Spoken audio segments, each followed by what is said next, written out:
বান্দারে, জাহান্নামে যাওয়ার জন্য আমি তোমাকে আদেশ করেছি, দৌড় দেও, আবার পিছনে তাকাও। কারণটা কি? ওই বান্দাটা তখন ডাক দেয়া কয়, প্রভু গো, আলেমদের জবান থেকে শুনেছি তুমি নাকি রহমান, তুমি নাকি রাহিম, তোমার নাকি দয়া অনেক বেশি। ওগো প্রভু, এই জন্য আমি জাহান্নামে যাওয়ার জন্য দৌড় দিয়ে আবার পিছনে তাকায়া দেখি আপনার দয়া লাগেনি। আপনি যখন আমাকে জাহান্নামে যাওয়ার জন্য বলছেন, পিছনে তাকায়া দেখি আপনার দয়া লাগেনি, আমার জন্য আপনার মায়া লাগেনি। আল্লাহ রাব্বুল আলামিন কয়, বান্দারে, আমি আল্লাহর দয়ার উপর তোর যে এত বিশ্বাস, এত ঈমান, আমি আল্লাহ রহমানিয়তের খাতিরে আমি আল্লাহ তোর জিন্দেগির সমস্ত গুনাহ খাতা মাফ করিয়া দিলাম। আলহামদুলিমান কদ্দারা খাইরাও ওয়া খাবালা, আলহামদুলিমান কদ্দারা খাইরাও ওয়া খাবালা, আশ-শুকরু লিমান সাওয়ারা হুসনাও ওয়া জামালা, আশ-শুকরু লিমান সাওয়ারা হুসনাও ওয়া জামালা, मैं ढूंढ रहा कहाँ है दरबार इलाही, मैं ढूंढ रहा कहाँ है दरबार इलाही, मोहब्बत में तेरा दम बदम रखना है मौला, मोहब्बत में तेरा दम बदम रखना है मौला, मोहब्बत में तेरा दम बदम रखना है मौला, तेरे नाम में जीना है, तेरे नाम से मरना, तेरे नाम में जीना है, तेरे नाम से मरना, हमें तू दुष्ट बना ले, हमें तू मस्ती बना दे। आमीन बोलें, आमीन बोलें। हमें तू दुष्ट बना ले, हमें तू मस्ती बना दे, हमें तू यार बना ले, हमें तू प्यार बना दे, तू खुदा वंदे अमीनी, तू खुदा वंदे समावी, तू खुदा वंदे अमीनी, तू खुदा वंदे समावी, तू खुदा वंदे अरादी, तू खुदा वंदे समावी, तू खुदा मालिक फिरदौस, खुदा खालिक तू नार, तू खुदा मालिक फिरदौस, खुदा खालिक तू नार, तू नाफरमान के रहमान, तू गुनाहगार के गफ्फार, तू नाफरमान के रहमान, तू गुनाहगार के गफ्फार। রব্বুল আলামিন গুনাহগার বান্দাদেরকে ওসিলা খুঁজবেন, ওসিলার মাধ্যমে আল্লাহ রব্বুল আলামিন মাফ করে দিবেন। অন্যথায় কিয়ামতের কঠিন ময়দানে কেউ নেকির দ্বারা, শুধু নেকির দ্বারা জাহান্নাম থেকে বাঁচবেন উপায় নাই। শুধু নেকির দ্বারা জাহান্নাম থেকে বাঁচা সম্ভব না। কারণ আপনার কেমন নেকি, 60 থেকে 70 বছর জিন্দেগিকে আপনি হিসাব করেন, 24 ঘন্টাকে আপনি কয় ঘন্টা আল্লাহর জন্য ব্যয় করছেন, কয় ঘন্টা নিজের জন্য কাটাইছেন, হিসাব করেন। নেকির জন্য যদি আপনি যাইতে পারবেন, নেকির জন্য যে নেকির মাধ্যমে যে আপনি বাঁচতে পারবেন, হিসাব করেন 24 ঘন্টাকে রুটিন বানান, কয় ঘন্টা আল্লাহর জন্য সজদার মধ্যে লুটাইছেন, আর কয় ঘন্টা নিজের জন্য জমিনের মধ্যে হাঁটছেন, এটার একটা হিসাব মিলান। হিসাব মিলাইলে দেখবেন কি 24 ঘন্টার মধ্যে 3 ঘন্টাও আল্লাহর জন্য নাই। ঠিক না বেঠিক? 3 ঘন্টাও আল্লাহর জন্য নাই।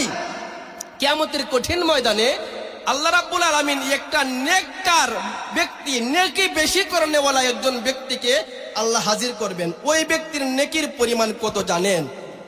ওই ব্যক্তি আল্লাহর ইবাদত বন্দেগীর মধ্যে সে সময় কাটাইছে 500 বছর। সুবহানাল্লাহ, একটু আস্তে কইন। 500 বছর।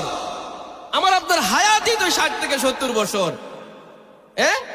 ওই ব্যক্তির 500 বছরের আমল, ওই ব্যক্তিকে যখন কিয়ামতের দিন আল্লাহর কাছে হাজির করা হবে, আল্লাহ বলবে, বান্দা যাও, আমি আল্লাহ তোমার উপর সন্তুষ্ট হইয়া আমি আল্লাহ তোমাকে দয়া করে, মায়া করে, মুহব্বত করে জান্নাতে দিয়ে দিলাম।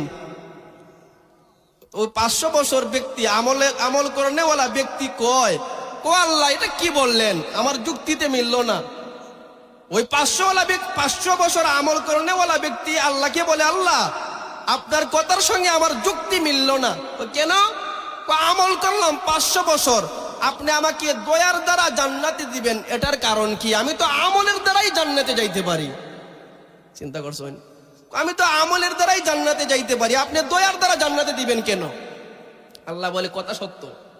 ঠিক আছে, কথা সত্য।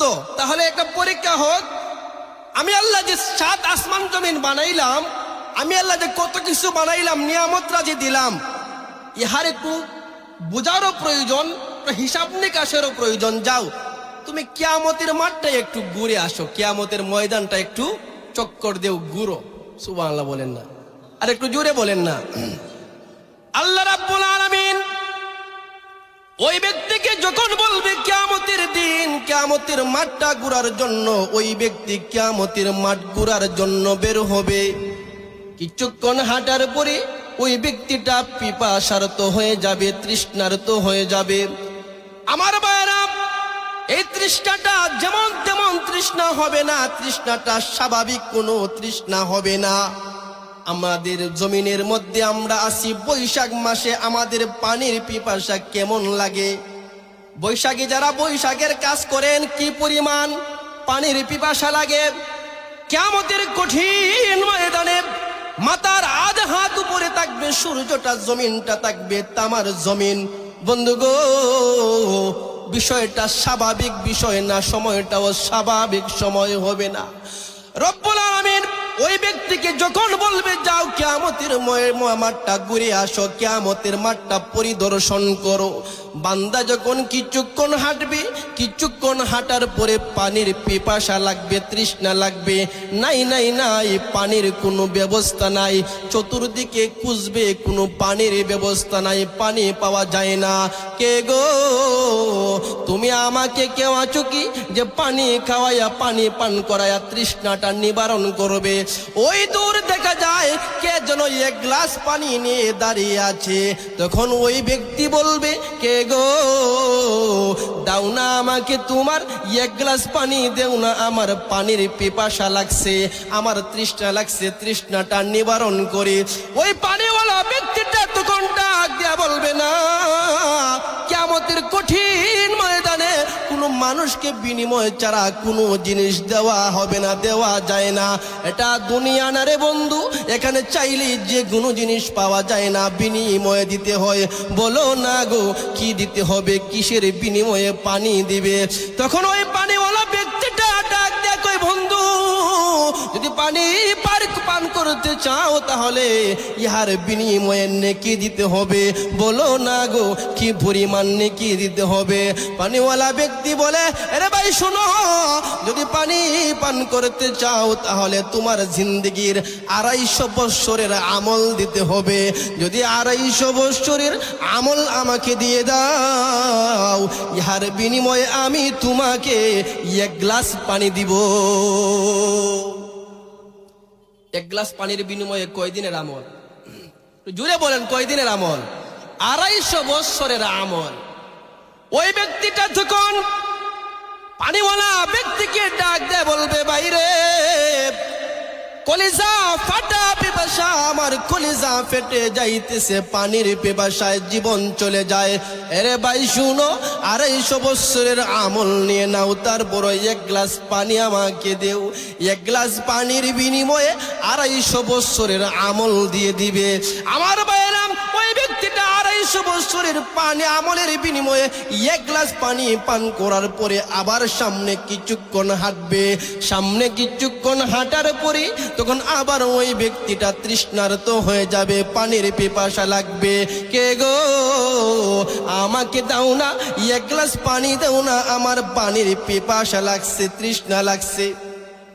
হঠাৎ কে যেন পানি নিয়ে দাঁড়িয়ে আছে, না, এখানে বিনিময় ছাড়া দেওয়া যাবে না, বিনিময় লাগবে। বলো না গো কি বিনিময় দিতে হবে? পানিওয়ালা ব্যক্তি আবার বলে, ভাই তুমি যদি পানি পান করতে চাও তাহলে তোমার জীবনের শেষ সম্বল 250 বছরের আমল দিতে হবে। যদি 250 বছরের আমল তুমি দিয়ে দাও, ইহার বিনিময়ে আমি তোমাকে আমার 1 গ্লাস পানি তোমাকে আমি দান করতে পারি, দিতে পারি। ওই ব্যক্তি তখন ডাক দেয়, বলে, ভাই জীবন চলে যায় কলিজা ফাটা আমার পিপাসারে ভাই, জীবন চলে যায়, জীবন বাঁচানোর প্রয়োজন। পানির জন্য আমি তোমাকে 250 বছরের আমল দিয়ে দিব, তারপরও আমাকে 1 গ্লাস পানি দেও। 1 গ্লাস পানি পান করার পরে ওই ব্যক্তিটার আর আমলের তলির মধ্যে কোনো আমল নাই। আসেনি? আর একটু জোরে বলেন, আসেনি? ওই ব্যক্তিটার আমল আর সব কিছু বিলীন হয়ে গেছে, ওই ব্যক্তিটার আমল নাই, শূন্য হাতে আল্লাহ রাব্বুল আলামিনের কাছে ডাক দেয়া বলবে, প্রভু গো বুঝতে পেরেছি গো প্রভু, কিয়ামতের কঠিন ময়দানে কোনো বান্দা আমলের দ্বারা শুধু জান্নাতে যাইতে পারবে না। ওগো প্রভু আমি বুঝতে পেরেছি, কোন বান্দা এমন হবে না কিয়ামতের কঠিন ময়দানে শুধু আমলের দ্বারা বাঁচতে পারবে। তুমি রহমানের দয়া আর ভালোবাসা ছাড়া কেউ জান্নাতে যাওয়া সম্ভব না, কেউ জান্নাতে যাওয়া সম্ভব না। এই জন্য কিয়ামতের কঠিন ময়দানে আল্লাহ রাব্বুল আলামিন উসিলার মাধ্যমে অনেককে মাফ করে দিবে।